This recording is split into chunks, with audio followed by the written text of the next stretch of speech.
একটা হাদিস আছে, খুব সহিহ হাদিস। এটা আমার চেয়ারম্যান আমাকে প্রথমে বলছেন, আমি খুব অভিভূত হয়েছি। এটা তিরমিজি শরীফে আসছে, খেয়াল করছেন মন্ত্রী সাহেব, যে রাসূলুল্লাহ কোন বেলা সাফারিন ওয়ালা মাতরিন ওয়ালা মারাদ, কোন রোগ ছাড়া, কোন সফর ছাড়া, কোন বৃষ্টি ছাড়া, রোগটা আছে কিনা জানা, এই দুইটা শব্দ মানে জানা আছে, যে জামা বাইনাস সালাতাইন বেলা সাফারিন ওয়ালা মাতরিন, কোন রোগ ছাড়া, কোন সফর ছাড়া, কোন বৃষ্টি ছাড়া নবীজি দুইটা নামাজকে একত্রিত করে পড়ছেন। এটা হচ্ছে জোহর আসর, জোহরের সময়, আসর মাগরিবকে আসর মাগরিবের সময়, বা এইভাবে একটা সময়। তো এটার ব্যাখ্যা আসলে তো নাই। পরে একটা হাদিস আসছে, খুব দুর্বল হাদিস, যে নবীজি বলছেন কোন উজর ছাড়া, যে ব্যক্তি কোন উজর ছাড়া, মান জামা বাইনাস সালাতাইন বিগাইরি মাতরিন ওয়ালা উযরিন, হ্যাঁ, ফাকাদ আতা বাবাম মিনাল কাবাইর, ও কামা ক্বালা আলাইহিস সালাতু ওয়াস সালাম। কেউ যদি একটা দুইটা নামাজকে, বৃষ্টি বলতে আপনার বাংলাদেশে সবসময় বৃষ্টি হয়, বুঝুন ঠিক আপনারা, এটা কি তা বলে ঝড় বৃষ্টি, ঘর থেকে যদি বাইর হওয়া না যায় আর কি। যাই হোক, আমাদের মাযহাবে এটা হাদিস হিসেবে গ্রহণ করা হয় নাই। তো বলা হয়েছে যে যে ব্যক্তি বৃষ্টি এবং সফর ছাড়া নামাজকে একত্রিত করবে, সে কবিরা গুনাহ দরজা খুলছে। তাহলে একই জায়গায় কয়টা হাদিস পাওয়া গেছে বলেন, কয়টা? ব্যাখ্যা কি? এই যে আমাকে, উনি অনেক জ্ঞানী মানুষ, আমাদের ডিপার্টমেন্টের যিনি চেয়ারম্যান স্যার ডক্টর এহসান সাহেব, উনি আমাকে বললেন, বলো তো তুমি এটা কোনো ব্যাখ্যা পাইছো? বললাম স্যার আমি তো পাই নাকি। উনি বললেন, শোনো, রাসূলুল্লাহর এই কাজের ব্যাখ্যা এখন এসে খুঁজে পাওয়া গেছে। পৃথিবীর কিছু দেশ এমন আছে যে 1 ঘন্টা মাত্র সূর্য রাত থাকে, আর সম্পূর্ণ সময় দিন, অথবা 1 ঘন্টা দিন থাকে, সব সময় রাত, এরকম আছে না? কিছু এলাকা আছে না? ওই যে প্রান্ত সীমায় যে দেশগুলো, হ্যাঁ, নরওয়ে বা যেগুলার কথা আমার নাম মনে নাই, যে সমস্ত দেশে গেলে 1 ঘন্টার জন্য সূর্য থাকে, অথবা 1 ঘন্টার জন্য রাত থাকে, সেই দেশের নামাজ কিভাবে হবে বলে 1450 বছর আগে রাসূলুল্লাহ একদিন পরে এটাকে বৈধ করে দিয়ে গেছেন। সুবহানাল্লাহ, বুঝেন না কথাটা? তাহলে ইসলামের কোনো আদেশ নিষেধ যদি আপনি বুঝতে নাও পারেন, এই যে একজন আয়াত পড়লেন, এই হাফিজ সাহেব এখানে আছেন কিনা? আয়াত যে পড়লেন উনি, তিনি নবীকে নির্দেশ করতেছেন আল্লাহ, যে আমি তোমার কাছে যে দিন পাঠাইছি এর মধ্যে কঠিন কিছু রাখি নাই। অন্য যে আয়াতে ওমা জাআলা আলাইকুম ফিদ-দীনি মিন হারাজ, দিনের মধ্যে কঠিন কিছু নাই। অনেক বিষয় আপনি বুঝেন না, এটা না বুঝলে রেখে দেন, আলেমরা বুঝবেন, আলেমরাও বুঝেন না, রেখে দেন, সময়ের প্রেক্ষাপটে বোঝা যাবে। আলহামদুলিল্লাহ, যেমন এই নামাজের কথার ব্যাখ্যা এখন বের হয়েছে, যেখানে দিন রাত মাত্র 1-2 ঘন্টা, কিভাবে পড়বেন? ওই যে নবীজি একসাথে পড়ে ফেলছেন, ওইভাবে পড়ে ফেলবেন, আদায় হয়ে যাবে। সুবহানাল্লাহ। তো যাই হোক, অনেক সময় লম্বা হয়ে গেল কথা। তা আমি সূরা ফাতিহার কথা বলছিলাম, নামাজের তাসবিহগুলোর কথা বলছিলাম, যে আপনি যখন আল্লাহু আকবার বলবেন, এগুলার জন্য উলামায়ে কেরাম, সুফিয়ে কেরাম এগুলার হকিকত বলছেন। আমি আমার দাদার একজন খলিফার কথা বলছিলাম, ওনাকে অসুস্থ দেখতে আমি গেছিলাম, বিলফারি সাহেব, নাম শুননি, আপনারা শুনছেন না? আমি ওনারে অসুস্থ দেখতে গেছিলাম, তো উনি আমাকে কোনো আগ পিছ কোনো কথা ছাড়াই, ওনার শরীরে অনেক কিছু লাগানো, আগে পরে কোনো কথা না বলে শুধু একটা লাইন বললেন যে অমিয়া আল্লাহরে যখন সিজদা দিবা, মায়ার সাথে দিবা, বাচ্চায় যেভাবে মায়ের আইন জামারি ধরে ওই লাখান সিজদা দিবা। সুবহানাল্লাহ। আচ্ছা বলেন, এই কথাটা আপনি কোন জায়গায় পাবেন? এটা এই জন্য, এই যে আপনি নামাজের মধ্যে দোয়া করেন কি ইহদিনাস সিরাতাল মুস্তাকিম, সরল সঠিক পথে আমাদেরকে পরিচালিত করেন, এরপরে আল্লাহ বলে দিচ্ছেন কাদের পথে? সিরাতাল লাযিনা আনআমতা আলাইহিম, আপনার পথে যারা নিয়ামত প্রাপ্ত বান্দা, তাদের পথে। নিয়ামত প্রাপ্ত বান্দা কারা? এটা অন্য আয়াতের মধ্যে এসেছে, কে? উলাইকা মাল্লাযিনা আনআমাল্লাহু আলাইহিম মিনান নাবিয়িনা ওয়াস সিদ্দিকিনা ওয়াস শুহাদাই ওয়াস সালিহিন, যারা হচ্ছে নবীগণ, সিদ্দিকগণ, শহীদগণ, সালেহগণ। নবী তো দুনিয়ায় এখন বাহ্যিকভাবে নাই, সিদ্দিক আমাদের মধ্যে কে আছে আমরা জানি না, তবে এই মাহফিলেও কেউ সিদ্দিক থাকতে পারেন, আলহামদুলিল্লাহ। আছে কিনা? কিভাবে হইতে পারে? কিভাবে সিদ্দিকের দরজায় যাওয়া যায়? উম্মতের মধ্যে সিদ্দিক আকবর একজন আছেন, সবাই জানেন, তাকে আল্লাহ নবী লকব দিছেন নাকি? কে তিনি? আবু বকর সিদ্দিক রাদিয়াল্লাহু আনহু। কিন্তু এখানে আমরা নিজেকে কেউ সিদ্দিক বলতে পারবেন না। কিন্তু আল্লাহর হাবিব বলেন যে সব সময় সত্য বলে, আর মাঝে মাঝে কি দেখো এটা ডঙ্করি খুঁজছে জায়গা, যে সব সময় সত্য বললে কিন্তু মাঝে মাঝে জাল বুট দিলাই আর কি, নাকি না বলে খালি মাথার মাঝে হাসা মিশা না আমলের মধ্যে আছে কি নাই? আসেনি। এই জন্য বুট জিনিসটার প্রতি ঘৃণা আমার। এই জন্য যেদিন আমি দেখছিলাম যে এক ব্যক্তি তার নিজের মেয়েকে, আমি ছোট ছাত্র ছিলাম তখন, অনেক ছোট, এটা বলা ঠিকও নাই ভাবে। আমি তখন তো ষষ্ঠ সপ্তমে পড়ি, যে এক লোক বুটে দাঁড়াইয়া তার বাচ্চারে বহু মানুষের স্ত্রী বানাইয়া বুট দেওয়াইছে। আসেন এটা না হয় না, আর এলাকায় সব মানুষ ফিরতো, বুঝলাম আমি পাইছি এটা।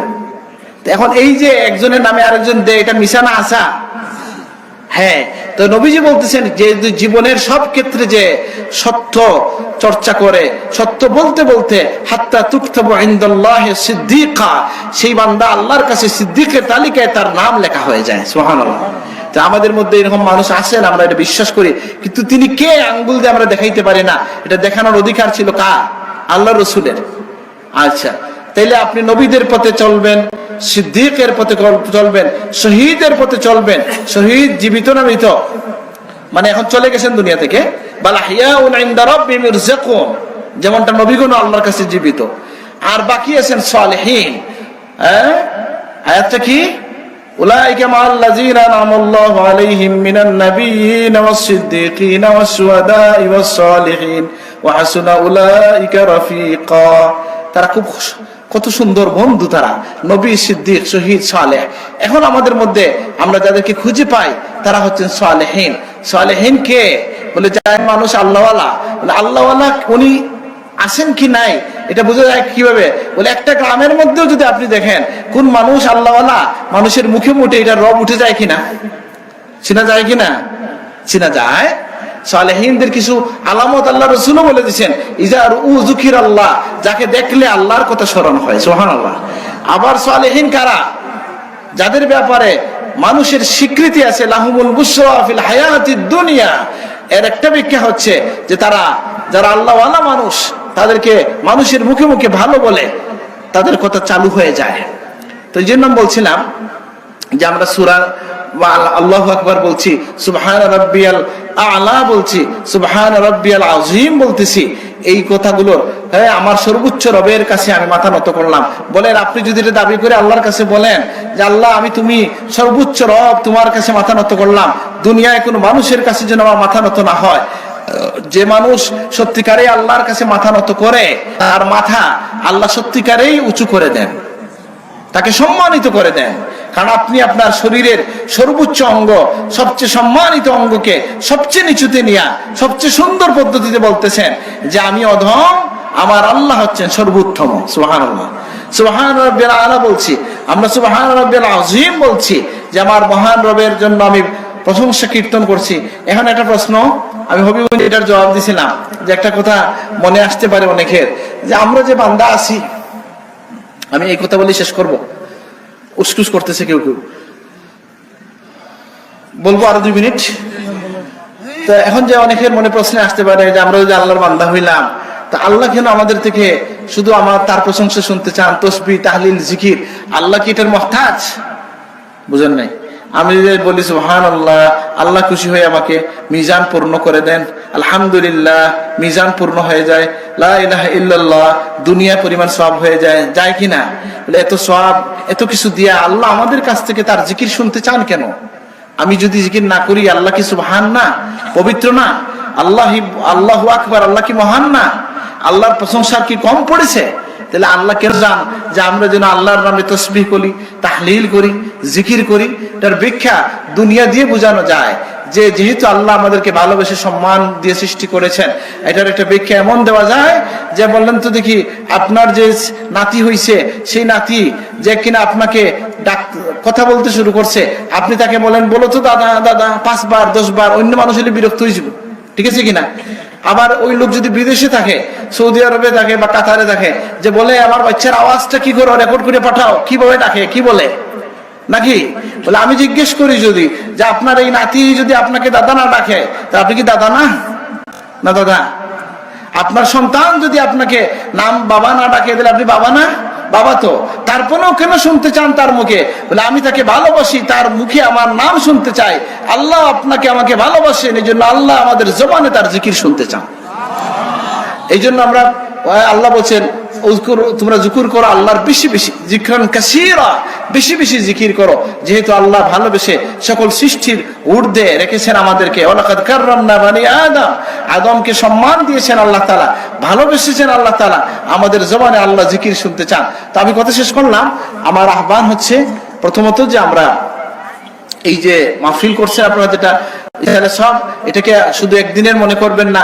এইভাবে আমার ইউনিভার্সিটির ইংরেজির টিচার আমি পাইছি যে আমার স্যার বলতেছেন, ডক্টর নিজামী সাহেব বলতেছেন যে আমাদের এই দিন স্যারের অভ্যাস হচ্ছে যে প্রত্যেক দিন বা আমার জন্য প্রত্যেক দিন 2 রাকাত নামাজ পড়েন। সুবহানাল্লাহ, সাধারণ মানুষ করা যায় না এটা? আল্লাহ আমাদেরকে তৌফিক দান করুন, আমিন। ইসালে সব করা যায় প্রত্যেক দিন, হ্যাঁ আনুষ্ঠানিক ইসালে সব, সেটা তো সবাই একত্রিত হলেন, মুমিনগণ একত্রিত হইলে দোয়া কবুল হয়, আল্লাহর রহমত একত্রিত হয়, নাজিল হয়, আলহামদুলিল্লাহ। আর আহ্বান করলাম যে আমরা যেন আল্লাহ আমাদেরকে তৌফিক দেন, আমাদের পীর মুর্শিদের যে তালিম, যে যার নামাজ যত সুন্দর, জীবন তত সুন্দর, আমাদের নামাজকে যেন আমরা সুন্দর করতে পারি, যাতে ইহজীবনে আমরা গুনাহ থেকে বেঁচে থাকি, সম্মানের জীবন লাভ করি, এবং আখিরাতটাও আমাদের মসৃণ হয়, মুক্তির ব্যবস্থা হয়। আল্লাহ আমাদেরকে কবুল করুন, আমিন।